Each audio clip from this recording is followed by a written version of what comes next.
Good evening, Mr. Chairman. My name is Zach Wahls. I'm a sixth-generation Iowan and an engineering student at the University of Iowa, and I was raised by two women. My biological mom, Terry, told her grandparents that she was pregnant, that the artificial insemination had worked, and they wouldn't even acknowledge it. It actually wasn't until I was born and they succumbed to my infantile cuteness that they broke down and told her that they were thrilled to have another grandson.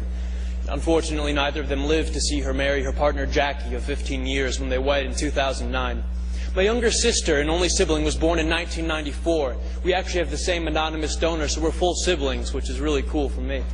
And I guess the point is that our family really isn't so different from any other Iowa family. When I'm home, we go to church together, we eat dinner, we go on vacations. But we have our hard times too. We get in fights. Actually, my mom, Terry, was diagnosed with multiple sclerosis in 2000. It is a devastating disease that put her in a wheelchair, so we've had our struggles. But, we're Iowans. We don't expect anyone to solve our problems for us. We'll fight our own battles. We just hope for equal and fair treatment from our government. Being a student at the University of Iowa, the topic of same-sex marriage comes up quite frequently in classroom discussions. And the question always comes down to, well, can gays even raise kids? And the question, the conversation gets quiet for a moment because most people don't really have an answer. And then I raise my hand and say, actually, I was raised by a gay couple, and I'm doing pretty well. I scored in the 99th percentile on the ACT. I'm actually an Eagle Scout. I own and operate my own small business. If I was your son, Mr. Chairman, I believe I'd make you very proud. I'm not really so different from any of your children. My family really isn't so different from yours.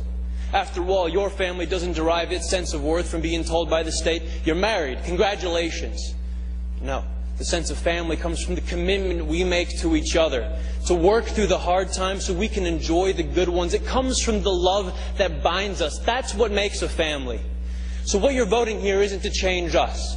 It's not to change our families. It's to change how the law views us, how the law treats us. You are voting for the first time in the history of our state to codify discrimination into our Constitution. A Constitution that, but for the proposed amendment, is the least amended Constitution in the United States of America. You are telling Iowans that some among you are second-class citizens who do not have the right to marry the person you love. So will this vote affect my family? Would it affect yours? Over the next 2 hours, I'm sure we're going to hear plenty of testimony about how damaging having gay parents is on kids. But in my 19 years, not once have I ever been confronted by an individual who realized independently that I was raised by a gay couple. And you know why? Because the sexual orientation of my parents has had zero effect on the content of my character. Thank you very much.